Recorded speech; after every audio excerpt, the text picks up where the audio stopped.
In Nigeria, there's a popular saying that goes, if Nigeria is explained to you and you understand it, then they didn't explain it well to you. Because a poor explanation of Nigeria's present reality will leave you confused. The love about challenge of Nigeria as a free state. To the federal prime minister, Alhaji. The clocks were striking midnight. The Igbos.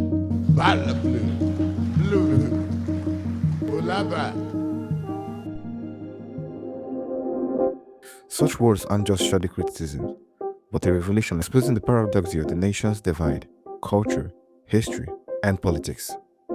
This confusion becomes more glaring when taking a glance at Nigeria's politics, especially with its political parties, as they seem to have no clear political ideology. This foggy terrain makes it impossible to place these political parties along the conventional political spectrum like you can find elsewhere in other parts of the world, where there is a left and a right. But in Nigeria, such a thing doesn't exist. There is no left, no right, no center in this serious sense. But that doesn't mean that there are no political ideologies in the country. Far from it. Our understanding this is key to understand the real political ideology and problem of not just Nigeria, but of the entire continent at large, and how this explains the crux of the political leadership failures in Africa. Nigeria, Africa's most populous nation and the most populous black nation on earth, it's around 230 million, almost the size of the United States. Until recently, was the largest economy on the continent and its biggest democracy, and without a doubt, the cultural capital of Africa, with over 250 ethnic groups and over 500 languages spoken within its borders. A quarter of all languages spoken in Africa are Nigerian. This diversity not only adds to the fervor, the radiance, and the resilience of the Nigerian spirit, but also is deeply seated in the chaos of its political spectrum. Nigeria started its democratic journey from independence in 1960, even though it has witnessed several interruptions to its democracy. But since this century has maintained a more stable democratic system and has led to multiple transitions at the end of various administrations. And however, the political spectrum of the country remains the same, from independence throughout its various military regimes, and now today. Today, the country has two or maybe three major political parties: the All Progressive Congress, the APC, which is the ruling party since 2015, the People's Democratic Party, the PDP, being the main opposition party, and the emergent Labour Party. Now, throwing these political parties within the traditional political spectrum, where you have the left and the right, or center, you clearly see a lot of contradictions to what it might claim to believe and what it does. In fact, for the most, these parties have no clear political ideology going by this scale. Some Western analysts have tried in a few cases to group the PDP as more left-leaning and the APC more right-leaning. Even the Labour Party itself, you would think, is similar to the leftist-leaning Labour Party like you would find in the UK, share more similar ideas in its constitution and manifesto that are clearly right-wing. And this inconsistency is not because of the parties themselves, but because of the scale used in evaluating them. You see, the political spectrum, as widely known, is a brainchild of history. Political ideologies doesn't just develop, but it's rather an encapsulation of a people's experience with history. The left-to-right political spectrum is a development that came into being in recent centuries to explain the political development at the time. Then in the French Revolution of 1789, the arrangements left to right was literally the seat arrangements of deputies in the French National Assembly. The left, which wanted radical changes in the status quo, which included abolishing the monarchy, equality, secularism, and popular sovereignty, whereas the right wanted to preserve the monarchy, hierarchy, traditions. From these certain arrangements, the term left and right entered the political vocabulary. The Industrial Revolution also added further meaning to this political arrangement, as left-leaning ideologies also sought for more equal distribution of resources, a socialist state, and a total dismantling of the economic hierarchy, mainly led by the Marxists, whereas those who resisted this arrangement were known as capitalists, seeking to preserve individualism and a free market economy. This political spectrum reflected the historical evolution of the people, a reason this scale implied in every other European and even East Asian countries. But Africa is somewhat of a different story, which was for the most part wasn't in touch with the revolutions and the industrialization going on at the time in other parts of the world. Much of the continent's political view is largely shaped by its colonial history, and one should approach understanding its political spectrum from that vista, as the political and the national maps of the continent was effectively drawn by colonial powers. And one of those creations of European colonialism is Nigeria. So it bequeaths to us in understanding the political worldview of the country to properly investigate the political history of the entity called Nigeria. You see, before the advent of European colonialism, the area was largely inhabited by various indigenous nationalities, of which many are the Hausas being the dominant group to its north, Yorubas to the west, and Igbos in the east. These three made up about 60% of the entire population. With no one ethnic majority of any of these major groups, like you can find in other parts of the world, the receipt for ethnic tensions was already set in motion. This ultra diversity is what makes many to argue that Nigeria is a typical poster child of the British colonial contraptions. Because elsewhere, you don't fit in three major ethnic nationalities to make up a single country. Like when we say ethnic nationalities, we're not talking about groups that share some kind of ethnic similarities. No, these groups literally share no common cultural nor historical ties before the colonial era. Like in other parts of the world, where you find a single predominant ethnicity, then other smaller groups, like the Anglo-Saxons in Britain, the Slavs in Russia, the Akans in Ghana, the Hans in China. These single majority ethnic groups sometimes dominate as much as 40 to 90% of their country's population, allowing them to influence its political identity and direction. But in Nigeria, we saw what's more like merging the Slavs, the Hans, and the Arabs to form a majority in a country, which should normally be having their own countries, maybe with other smaller minorities. These three, interestingly, are also the three most populous ethnic groups in Africa. Such contraction only paves way for ethnic strife ahead of any sort of ideological leaning, as people tend to first identify with their nationalities before political ideologies. And it doesn't help matters that this is happening in a country, in Africa, that meets sort of the two turning point events that shape the traditional left-to-right political spectrum. By 1914, British consolidated their authority across the region, merging the two protectorates in the north and the south to form the entity called Nigeria, as it's known today. And as nationalism grew in the area, so did ideologues rose along these ethnic lines. So Ahmadu Bello's northern Gamjism, Nnamdi Azikiwe's Zikism in the east, and Obafemi Awolowo's Awoism in the west. These ideologies not only told the stories of these leaders themselves, but a lot about the people they led. And if people grasp this, a look at these groups and their leaders will do just that. First is Sir Ahmadu Bello in the north. Born in 12 June 1910 in Rabat in present-day Sokoto, got early Islamic education, then government schooling in Barawa, Sokoto, rose to the native administration to become the leader of the Northern People's Congress, NPC, and the premier of the Northern region from 1954 to 1966. He was the chief spokesman for the North during the colonization, marshaled traditional institutions, pursued modernization, defended conservative social structures while supporting selective modernization. Core to his ideological profile is cultural conservatism plus modern modernization in modern education and administration, but with respect for Islamic laws and emirate structures. He wanted the North to modernize on its own terms and resisted rapid social changes that might disrupt the social order. His position as the Sultan of Sokoto meant that Islamic values and custom largely influenced his policies. His framework effectively meant that the northern parts of Nigeria went into the independent era with blurred lines between religion and the state, a phenomenon that still persists today. Second is the federal protectoratism. He supported the federation as a protective of northern identity and as a counterweight to southern dominance. His ideology becomes even more apparently when you consider the region. Northern Nigeria, as at the time, with an Islamic majority, practiced a hierarchical system. The Hausas, being the majority, and mainly Muslims, had a great deal of reserve for modernization, and as a result, brought about a reliance of expatriates from the southern part of the country, leading up to its independence. This at the time brought about the ideological posture of Gamjism.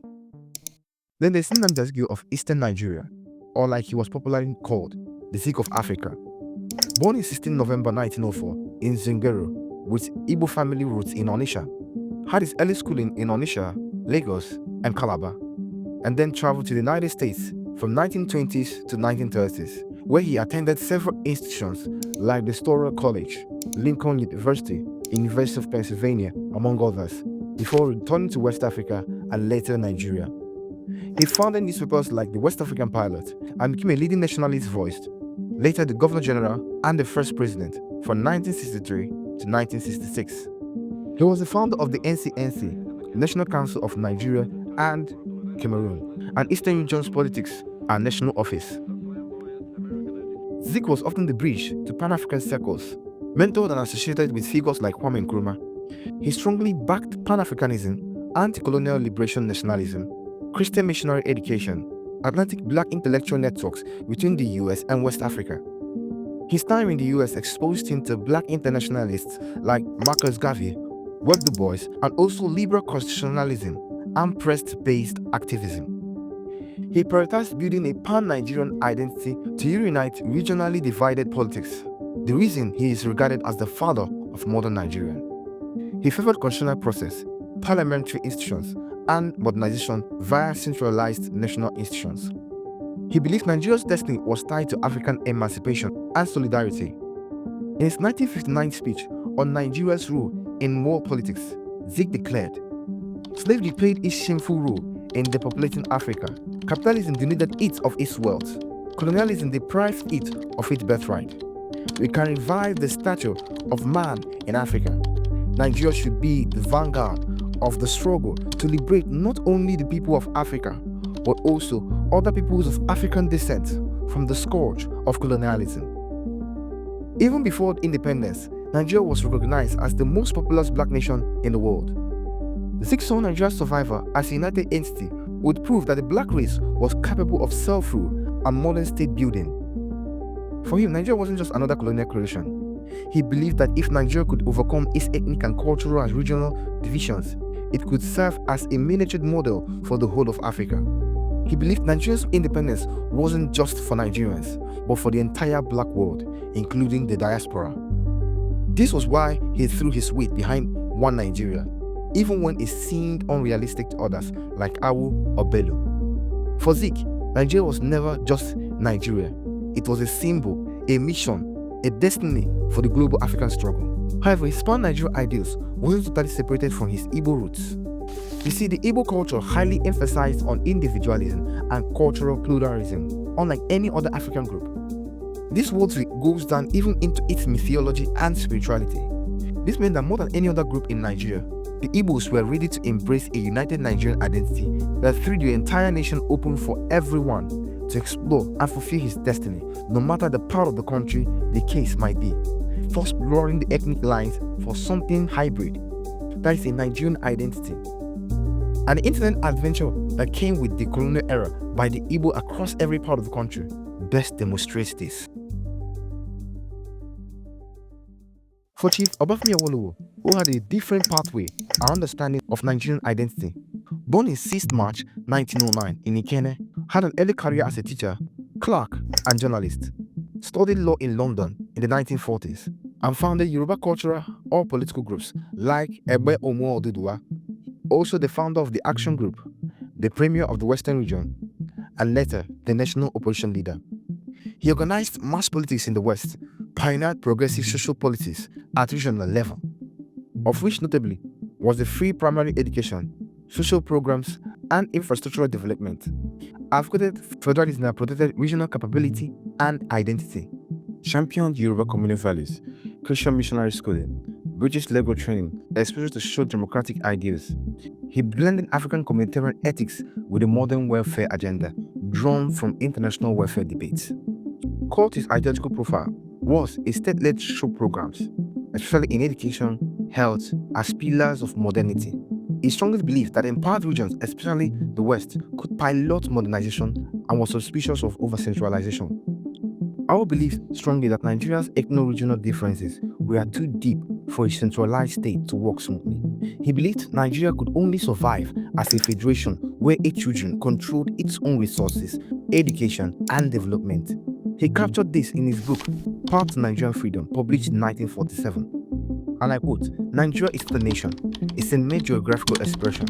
The component nationalities should have freedom to develop at their own pace under a federal arrangement." Like Zik, his political views is inseparable from his roots.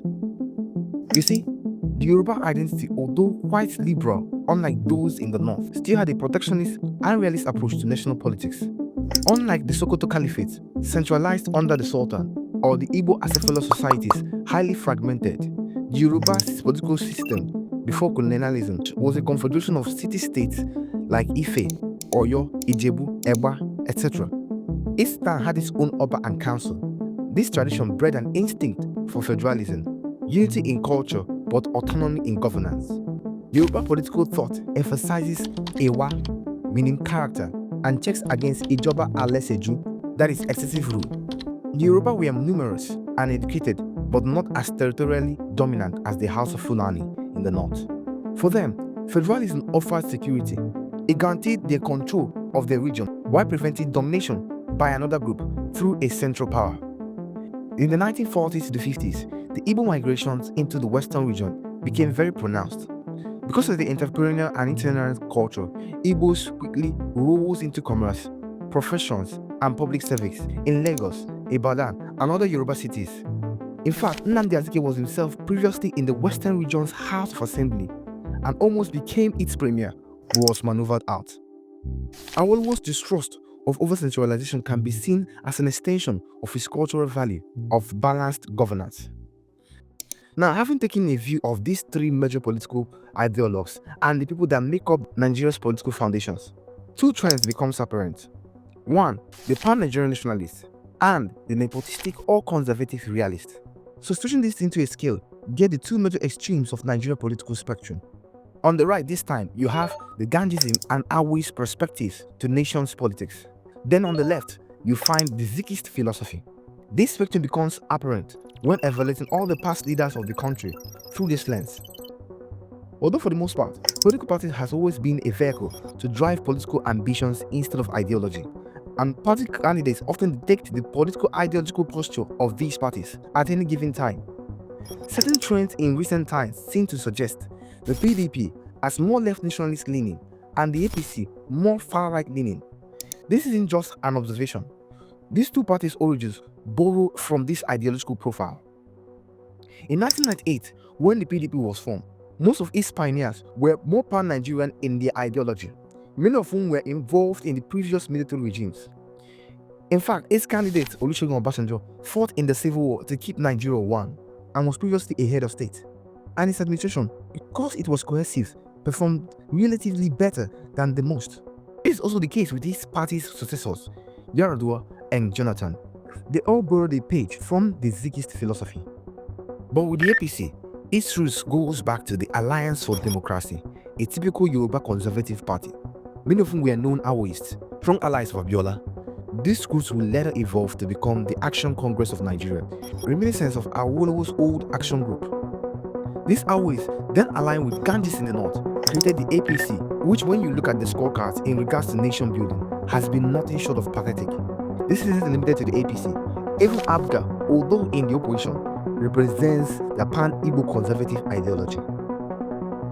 So now you know where Nigerians left and right is. It has nothing to do with economics, but everything with culture, history, and ambitions. And the Nigerian spectrum, in a lot of ways, is a reflection of similar stories across the continent. Although it might not be in the same scale and complexity like Nigerians, but a reality exposing how African countries are struggling with national identity. So the grouping of the left to right political spectrum shouldn't be approached with the Eurocentric worldview when looking at Africa, as both share different history and challenges. So tell us, do you think Africa will eventually outgrow ethnic politics or not? Let us know in the comments. Don't forget to like and subscribe to Vista.